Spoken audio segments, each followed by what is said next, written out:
What is going on? Everybody's Minds here, and for this video, Death Battle Steven Universe versus Star Butterfly. I just need to preface this really quick. First off, when it comes to Steven Butterfly, I don't know these two characters at all. Oh shoot!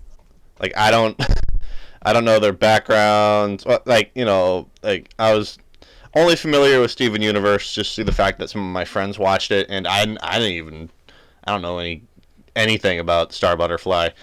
I don't watch either of those cartoons, but I am not in a good mood right now because my buddy Jeff spoiled the next death battle for me because he just brought it up and didn't realize I hadn't watched it yet. You dumbass! I just want to preface this really quick. I'm actually pissed right now because I got spoiled on the next death battle. I was actually trying to put effort into watching this as soon as I could, so that way I didn't get spoiled. Because Death Battle likes to post stuff about the next death battle fairly early, like a week or so after they post the one death battle, and I'm like the next day that this happens to me, like Jeff. I'm actually upset by this, man. Like, you have no idea. But I'll talk about that fight later. But in the meantime, a death battle between two characters I don't really know or care about. So, here we go. And sorry if you're a fan of the series. I'm just stating I'm not, I never got into either of these shows.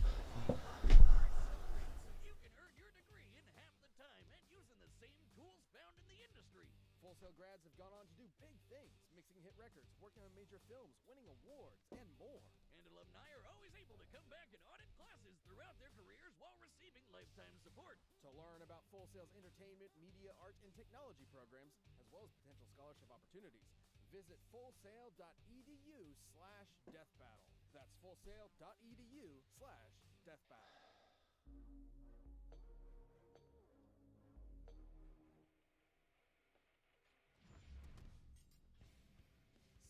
Universe, a superpowered half-human, half-gem teenager. And Star Butterfly, wild child princess from another dimension. They've both struggled with their responsibilities to save the world, but when pitted against each other, whose heroics will triumph? He's Wham Boomstick. And it's our job to analyze their weapons, armor, and skills to find out who would win a death battle. The Diamond Authority was an alien superpower set on conquering the... Yeah, Steven Universe is all about the gems and stuff. Like shiny alien rock people. As the most powerful of the gems, the diamonds led armies of lesser gems, including pearls, amethysts, and others, to prepare planets for destruction by the Authority. These armies were trusted to obey. But they had an enemy rock person, Rose Quartz. She'd been living on Earth and really liked the place, so she was leading her own group of gems in rebellion, the Crystal Gems. To which the three diamonds of the Authority responded by trying to destroy every gem left on Earth. That sounds like overkill, but in a huge blast of light, every gem was corrupted or destroyed, except for Rose and her closest gems, a garnet and pearl. She'd managed to defend them all with her shield. Given the light emanating from this attack and its distance, we can estimate it to be over 843 million tenajoules per second of energy. The fuck? Jewels? The hell is Tanajoules? That's what I said? No, like with the W. Never mind. Well, now with the diamonds rebuffed, Rose was able to settle down, and she even met a human she got along with, Greg Universe. What a badass. I wish my last name was Universe. So well that one thing led to another, and, whoops. Rose had to give up her body so their son could be born. True to his heritage, Steven has many gem-related powers. Since when Rose gave up her body to create him, she effectively gave him all of her power as well, including her own gem. And while Steven's a stalwart pacifist, this led to him following in her footsteps to defend Earth from the diamonds when they inevitably return. But he's got plenty of ways to defend himself and the others. He can create shields and bubbles to protect from different attacks, use bubbles to teleport things away, and shape shift. Okay, so that's what the show's about. I mean, I knew it was about, like, gem people fighting and adventuring and whatnot. Sometimes a human. tend to result in a more powerful entity than the sum of its parts, but I'm not sure that would happen. Yeah, you're right. You wouldn't be able to handle it. Anyway, as a gem, Steven is much stronger Huh. than an average child. While he doesn't look for conflict, conflict always seems to find him. Like when he's taken on huge monsters or pushed through the G-forces of faster-than-light travel. And when he's in a fight, he combines that crazy strength with awesome speed and agility. He can outrun an alien security system with electric fire and ice attacks, and he's dodged lasers. Even if he can't get away in time, Oh God. an entire temple exploding and taking hits from a bunch of gems, which is huge. I mean, Garnet once punched so hard she could split a mountain. Another gem he's on par with, Lapis, telekinetically lifted the entire ocean into the atmosphere. Boomstick, do you know how heavy the ocean is? No, do you know how heavy the ocean is? The effort required for that would be anywhere from 92 megatons to over Lifting the ocean. TNT.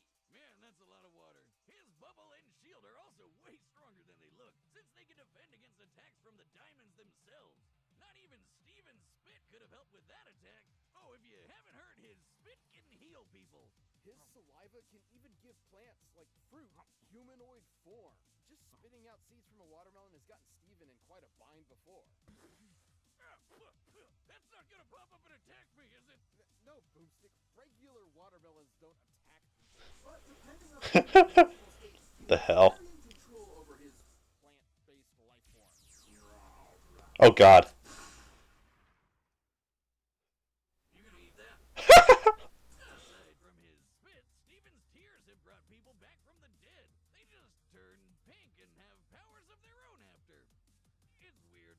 Despite not being one to pursue conflict, Steven's been stuck for a while making the best of carrying on Rose's duty. So his kindness and feelings of responsibility for those around him push him to use those healing abilities whenever he can. He can even mend himself with accelerated healing that lets him fix fractures and minor injuries nearly immediately. And when Steven's knocked out, he can leave his physical body, sort of like a ghost. The drawback is he can't physically interact with anything while he's projecting. But when Steven goes to sleep normally, he can possess other people's bodies. Good luck trying to fall asleep in a fight, though. I've tried. But protecting the Earth wasn't the only surprise Steven's mother left for him. As it turns out, she was never actually Quartz at all. She was, in fact, Pink Diamond, one of the heads of the Diamond Authority. The hell. Despite being sent to Earth to Is Pink Diamond a thing? fell in love with the planet, which led her to give up her title and transform into I took a whole class on like geology. I think I learned this type of stuff. worry how the truth might change him. Oh, believe me, parental trauma will take a toll on anyone's mental state. And when Steven gets too overwhelmed, he taps into his latent diamond abilities, making everything way stronger and way killier. In his pink state, he's so fast his perception of time slows to a crawl. His bubble and shield become hexagonal and strong enough to crush other gems. Like when he lost control of his emotions in a fight with Jasper and killed her. He did bring her back to life with his super tears, but that kind of stuff made him think he was a monster, and he basically turned into a Oh shit. Godzilla. But this wasn't Steven hulking out all of a sudden. It was the result of a full emotional breakdown after years of stress and trauma. Luckily, his friends came in clutch and it worked out. Power of friendship. Becoming a monster if he's ever completely emotionally broken. With the support of the Crystal Gems, his dad, and his friends, Steven managed to work through his personal issues, so hopefully he's not faced with becoming a monster ever again. So that's one less monster to worry about, Tokyo. And since Monster Steven has the same power as his pink state, just with absolutely no control, Steven's still powerful enough to take on anything in his way. Of course, if it was up to Steven Universe, everyone would just be friends. Amethyst and Pearl and Steven! Alright, let's go. Marco met the new exchange student at his school. He thought he was just making a new friend from a different place.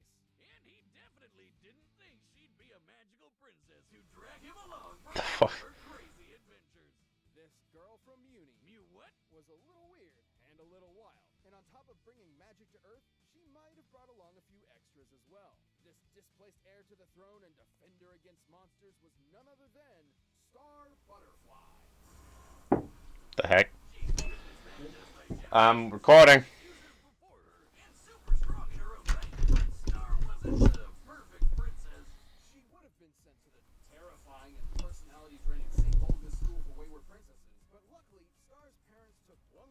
place and decided, no way, she's going to Earth instead. This really isn't the best place for her to be practicing magic. We're not Ah! casually casting spells here. What'll humans say? Well, since Star is a Mumin, What the is a mumin? that's what the people of Muni are called.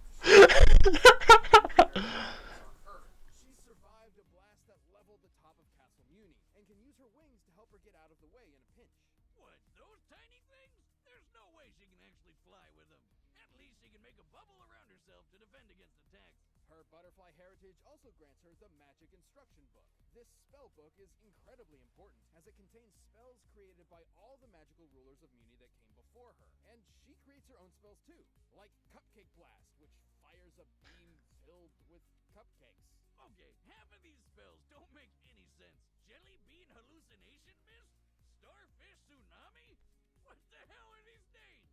I want a jelly bean hallucination mist. Pay for that like a high-end sauna.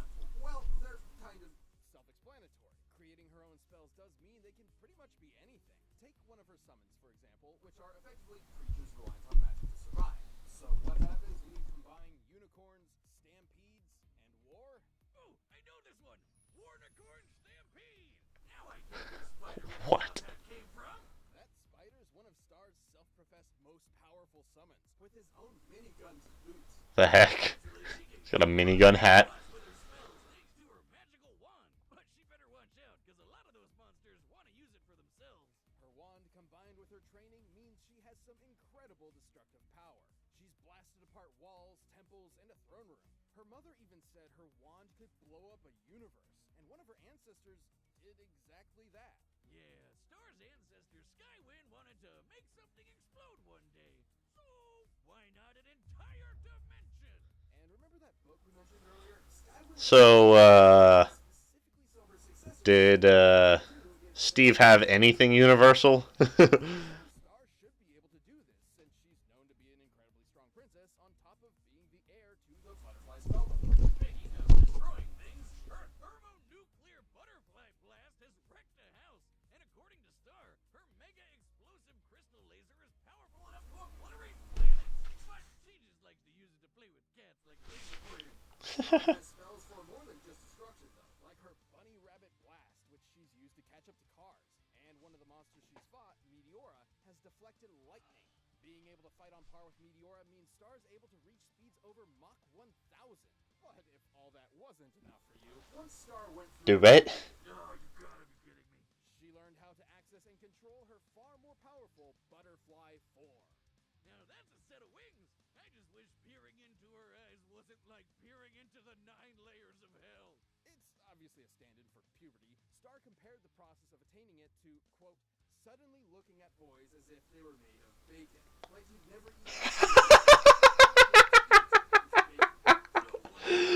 Okay. Okay, that's funny. various dimensions, fighting monsters and defending her friends. I always mute parts where I'm not talking, so I'm sorry if it just got loud all of a sudden. Help her harness this magic herself. Soon enough, though, she realized monsters weren't actually the bad guys. So she started to fight for them instead of against them. This wasn't a popular decision with humans, but Star knew it was the right choice and followed through. Unfortunately, the fighting continued, and Star realized in order to truly quell the conflict, she needed to fight magic itself. So her mother, her great whatever grandmother, and Meteora all banded together to cast the Whispering Spell in the realm of magic. This spell is designed to silence or end magic, and when cast within the realm of magic, it destroyed magic itself. All of it. But doesn't that mean she killed all the magical creatures across the different dimensions because they need magic to survive? Yeah, we don't talk about that. Well, after this Dark. Star was finally able to bring peace to Muni. Star had a lot of growing up to do when she was sent to Earth, but she learned to control her powers and led her country to peace. Mostly. Now, she's truly grown from her chrysalis into a butterfly. Uh-oh. Ready for a bloody, bloody bloodbath. Uh-oh. All right, the combatants are set. Alright, But before we do, it's time to talk about Star? I don't know. I'm gonna guess Star Butterfly wins. what are they, like 6,000 Just saying. years old? What is going on, everybody? I wanted to remind everybody that I am, in fact, an artist. So I am selling posters of various art pieces that I have. If you want to check it out, please buy a poster. And I also sell stickers. I got a variety of art posters, art stickers, all by me. And I need to get some of this stuff out of my house, like Jesus Christ. See, I bought some of these when 2020 started, and you can see how that went down. I currently sell my work on eBay, so if you want to check it out, please just check the link in the description below. Feel free to buy some stuff, please. I would very much appreciate it. Now, on to the video. Now, it's time for a death battle! Whew.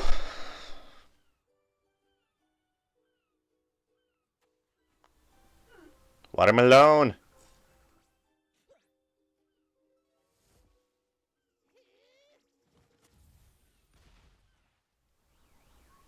Uh-oh. Oh no! What happened? Wait! Sorry. Wait. I can fix it.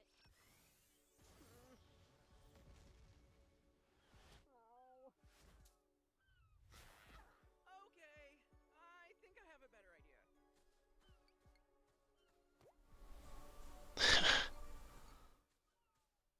Wow. Grumpy much. I'll cheer you up. Uh-oh. Stop, please. Great. What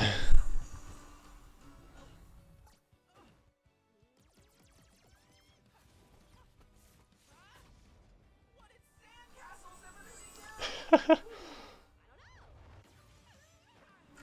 Punch the shit out of her.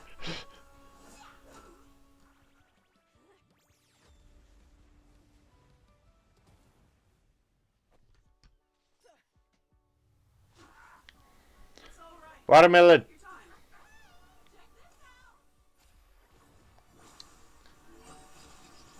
Narwhals?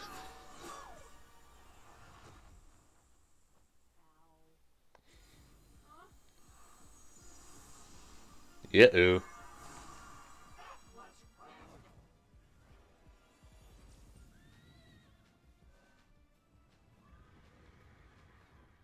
wrong with you?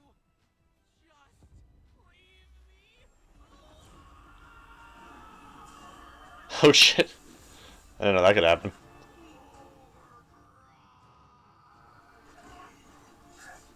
Oh crap. See you later, Pinky!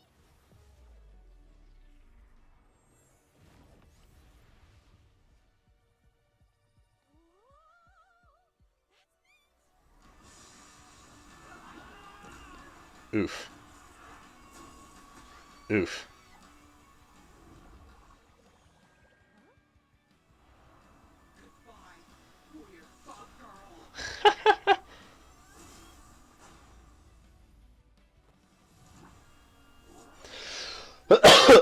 Oh no.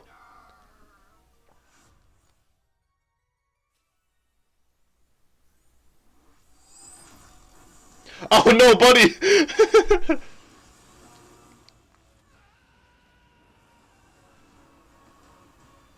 What did I just look at? That's a weird angle. Hey, she did win. Oh my gosh. I won! Oh my lord. I don't think she won what she thought she won there. Steven definitely had a better sandcastle. Steven's strength and healing abilities to start with were definitely between a gem and a hard place initially. And when Steven went pink, made it a whole lot tougher on her. And since Steven was an alien gem and not technically magic, Star's whispering spell couldn't touch him, but she still had the advantage at the end.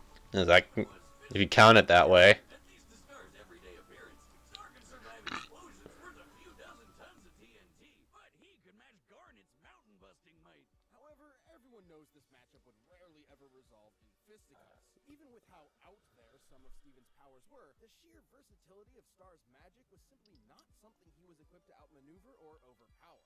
Sure, his laser feats mean he was faster than Star in her lightning feats, but Star's butterfly form and magic meant she had plenty of ways to I knew they were gonna bring up light. She mastered her superpowered bug form, while Steven never mastered Pink State. And she didn't even need her wand to go full power, so disarming her meant jack squat. It is possible Steven could match the power of the Diamond Trio, since Pink Diamond was able to defend against them alone. 843 million tenajoules, or about 2 tenatons of TNT, is certainly nothing to scoff at. But Star had spells that could destroy a whole planet, and probably even a universe. Pun intended. She could basically one-up any level of power Steven tried to throw at her, even if he did go full pink monster mode. Steven was pushed to the limit and gave it his best, but Star's raw power and her versatile spellcasting were impossible to beat. Fly on home, Star. You've had a gem you would win. Alright, Star Butterfly, I was correct. Alright, let's go to this next death battle. This is where I'm gonna start ranting.